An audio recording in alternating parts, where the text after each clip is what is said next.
Tazreen garments আশুলিয়ার সময় যেখানে পুড়ে যায় 118টি লোক, আমি বলেছিলাম এই পুড়ে যাওয়া লাশ, এখানে আমার ভাই থাকতে পারে, আমার বোন থাকতে পারে, এরা আমার দেশের জনগণ, এদের বাবা মা ভাই বোন লক্ষ লক্ষ মানুষ আহাজারি করছে বাইরে, এই লাশ আমি গুম করতে পারি না। আমরা স্লোগান দিব, সারা বাংলাদেশে দিব ইনশাআল্লাহ।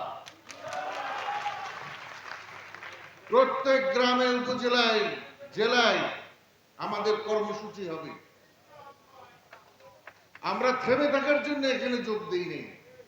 আমাদের কর্মসূচি আগামী দিনে ধাবমান হবে বঙ্গোপসাগরের উত্তাল সমুদ্রের বহমান ঢেউয়ের চাইতে বিপুল গতিতে ইনশাআল্লাহ। আজকের এই যোগদান অনুষ্ঠানের সম্মানিত সভাপতি বীর মুক্তিযোদ্ধা রেজওয়ান আহমেদ, বাংলাদেশের মুক্তিযুদ্ধের icon, chairman liberal Democratic party, বীর মুক্তিযোদ্ধা, যার উৎসাহে পরিকল্পনা 1971-এ মুক্তিযুদ্ধের ডাক দিয়েছিলেন আরেক বীর মুক্তিযোদ্ধা, আমাদের সেনাবাহিনী আরেক সাহসী সদস্য মেজর জিয়াউর রহমান। আমরা যখন মেজর জিয়াউর রহমান বলি তখন স্বভাবতভাবে আরেকটি নাম চলে আসে, তৎকালীন ক্যাপ্টেন, পরবর্তীতে কর্নেল ডক্টর অলি আহমেদ বীর বিক্রম, বীর মুক্তিযোদ্ধা, আজকে লিবারেল ডেমোক্রেটিক পার্টির সম্মানিত চেয়ারম্যান।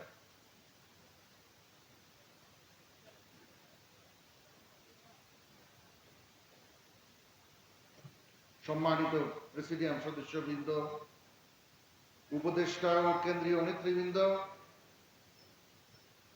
লিবারেল ডেমোক্রেটিক পার্টির সংগ্রামী সদস্যবৃন্দ,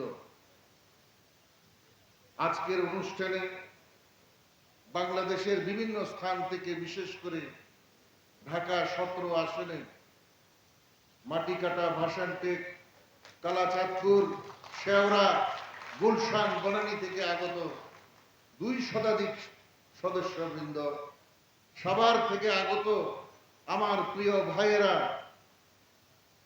কুমিল্লা, চট্টগ্রাম, বিশেষ করে আমার প্রিয় জন্মস্থান সন্দ্বীপ থেকে আগত আমার প্রিয় ভাইয়েরা, যোগদানকারী সম্মানিত সদস্যবৃন্দ, শ্রদ্ধেয় সুধীমণ্ডলী, লিবারেল ডেমোক্রেটিক পার্টির সংগ্রামী কর্মীগণ, আসসালামু আলাইকুম ওয়া রাহমাতুল্লাহি ওয়া বারাকাতুহু।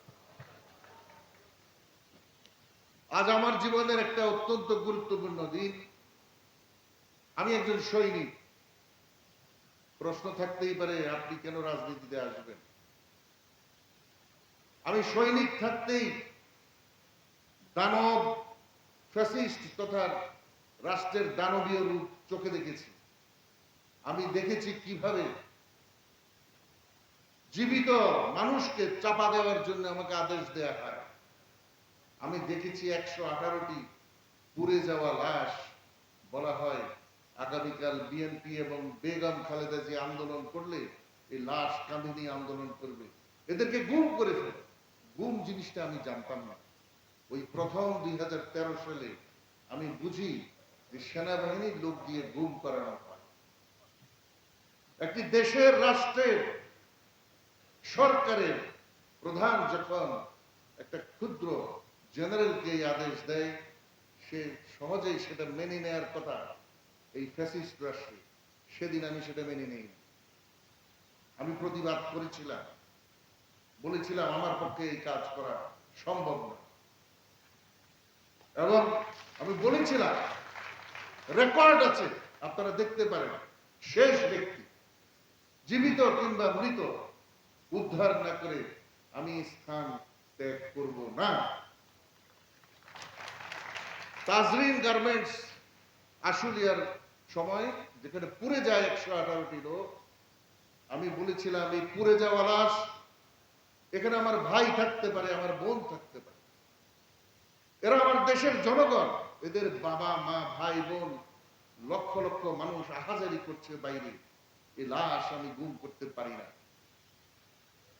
আমি পুলিশকে সেখান থেকে সরিয়ে দেই, সে লাশ উদ্ধার করে তাদের স্বজনের কাছে আমি হস্তান্তর করি। আমি মনে করি জনগণের দেওয়া ট্যাক্সের টাকা, যে টাকায় আজকে আমি আমার কাপড় চোপড় করি, এখনো আমি পেনশনের টাকা পাই, ওই সময়ে আমার পরিবার সন্তানরা খেয়ে পরে ওই অর্থে তারা সুখে ছিল। সেই সেনাবাহিনীর সদস্য হয়ে আমি আমার দেশের মানুষের সাথে, আমার জনগণের সাথে বেইমানি করতে পারি না। এদেশ আমার জনগণের জন্য, এদেশ এদেশের মানুষের জন্য, এদেশ মুক্তিযোদ্ধাদের অবদানে আমরা এদেশ পেয়েছি। আমাদের ঋণ আমরা জীবনে কোনোদিন শোধ করতে পারবো না। তাই আমার কাছে, আমার আত্মার কাছে 1971-এর মুক্তিযুদ্ধ, যার মাধ্যমে একটি স্বাধীন রাষ্ট্র আমি পেয়েছি, আমার কাছে আমার বাংলাদেশের মানুষের ত্যাগ, সাধারণ মানুষ, অত্যাচারিত নিপীড়িত মানুষের যে কান্না, এগুলি অত্যন্ত আমার হৃদয়কে নাড়া দেয়। আমাকে নাড়া দেয় জুলাই বিপ্লব, যেটা না হলে গণতন্ত্র বোধহয় আর ফিরে আসতো না। ওই জেলখানার সেই প্রান্তে হয়তো আমার মৃত্যু হতো, হয়তো বা আপনাদের সামনে আমার দেখা হতো না আজকে এভাবে। তো রাজনীতি তো আমি সামরিক বাহিনী থাকতেই আমাকে জোর করে টেনে নেওয়া হয়েছে। যেভাবে 1971 সালে ইস্ট বেঙ্গল রেজিমেন্টের শ্রদ্ধেয় আমার সম্মানিত অফিসারদেরকে, জওয়ানদেরকে মুক্তিযোদ্ধা হতে বাধ্য করেছিল পাকিস্তানি সামরিক জান্তা। যদি তারা ওভাবে 25 তারিখ রাতে ঝাঁপিয়ে না পড়তো, হয়তো মুক্তিযুদ্ধের প্রয়োজন এত তাড়াতাড়ি আমাদের হতো না। তাই আমি বলবো, আমাদেরকে, আমরা যারা দেশপ্রেমী, রাজনীতি করতে বাধ্য করেছে ওই ফ্যাসিস্ট সরকার। কেন? আমার জনগণের অধিকার, তাদের বেঁচে থাকার অধিকার, ভোট দেওয়ার অধিকার, গণতান্ত্রিক অধিকার, এ সব কিছুর সাথে রাজনীতি জড়িত। পৃথিবীতে সবচেয়ে গুরুত্বপূর্ণ বিষয় হলো কি? সেটা হলো প্রেম, এবং প্রেমের মধ্যে শ্রেষ্ঠ প্রেম হলো দেশপ্রেম। আরেকটা প্রেম আছে, সেটা হলো মানব সেবা। এই মানব সেবায় সবচেয়ে বড় সেবা কারা করতে পারে? রাজনীতিবিদরা। মানুষের জন্য তারা কাজ করে। মানব সেবার এই যে রাজনৈতিক এই যে দিকটা, অধিক দুঃখের সাথে আমাদের নিতে হয়। বিগত দিনে রাজনীতির কথা শুনলে আমাদের পরিবারের সদস্যরা পর্যন্ত কিছুটা পিছু হতেন। অনেক শিক্ষিত লোক, সাধারণ মানুষ, খেটে খাওয়া মানুষ, শ্রমিক, রিক্সাওয়ালা, জেলে কামার কুমার আমাদেরকে বলে রাজনীতি এখন পেশায় পরিণত হয়েছে, রাজনীতি একটি ব্যবসাতে পরিণত হয়েছে, রাজনীতি মানে চাঁদাবাজ তৈরি করা, রাজনীতি মানে মানুষের উপরে অত্যাচার করা। শুনতে বাধ্য হই, আসলে কি তাই? রাজনীতিটা কি উপার্জনের উপায়? আমি তা এখনো মনে করি না। রাজনীতি হচ্ছে মানুষের জন্য নিজের মূল্যবান সময় নষ্ট করা। রাজনীতি হচ্ছে মানুষের জন্য দেশের জন্য নিজের সর্বশ্রেষ্ঠ প্রাণকে উৎসর্গ করা। রাজনীতি মানে মানুষের অর্থনৈতিক, সামাজিক, গণতান্ত্রিক অধিকার রক্ষার জন্য সংগ্রামে লিপ্ত হওয়া। রাজনীতি মানে আমার সহকর্মীর রক্ত আমার সাথে মিশে যাওয়া। রাজনীতি মানে তার রক্তের মাখা শার্ট হাতে করে বাড়িতে নিয়ে তার মাকে বুঝিয়ে দেওয়া, ওকে বাঁচাতে পারি। প্রিয় সুধীগণ, একজন রাজনীতিবিদ কেমন দেখতে চায় এদেশের মানুষ? একজন নির্লোভ, অত্যন্ত সাহসী, একজন ত্যাগী, উদার মনোবৃত্তির মানুষকে দেখতে চায়। যে রাজনীতিবিদদের কাছে গেলে আপনি একটু জায়গা পান না, সময় পান না, কথা বলার সুযোগ পান না, দুঃখের বিষয়, আপনারা নিশ্চয়ই তার কাছে যাবেন।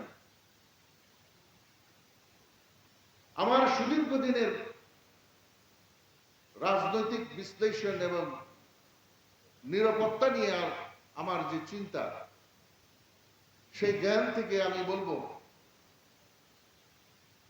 রাজনৈতিক অঙ্গনে বাংলাদেশে আমি একটি জানালা খুঁজে পেয়েছি, যেটা দিয়ে আমি এখন স্বাচ্ছন্দ্যে প্রবেশ করতে পেরেছি। একটি স্বচ্ছ, সৎ, নির্লোভ, সাহসী নেতৃত্বের যারা ধারক, তিনি ডক্টর বীর মুক্তিযোদ্ধা ডক্টর কর্নেল অলি আহমেদ বীর বিক্রম, তার সহযোগী বীর মুক্তিযোদ্ধা ডক্টর রেদওয়ান আহমেদ, তাদের নেতৃত্বে যে দল, আমি শপথ করে বলতে পারি এই দলের নামে কোনো স্টিগমা, কোনো ধরনের গন্ধ নাই যে এরা দুর্নীতি করেছে, এরা স্বজনপ্রীতি করেছে, মানুষ হত্যা করেছে, কিংবা কারো বিরুদ্ধে অহেতুক কষ্ট দেওয়ার জন্য তারা কাজ করে থাকে, হামলা মামলা গ্রামে গঞ্জে ইত্যাদি। এমন একটি দল নিশ্চয়ই আপনারা খোঁজেন, কিন্তু আমরা জন্মগতভাবে বাঙালি লোভে আক্রান্ত হই, আমাদের ইমানকে হারিয়ে ফেলি। তাই আমরা ফ্যাসিস্ট সরকারের সময় অনেকে মুনাফেক হয়ে গেছে। তা না হলে মুসলমান তার ইমান অন্তত ঠিক রাখার জন্য ওই দলে সম্পৃক্ত হওয়ার কোনো কারণ আমি খুঁজে পাই না।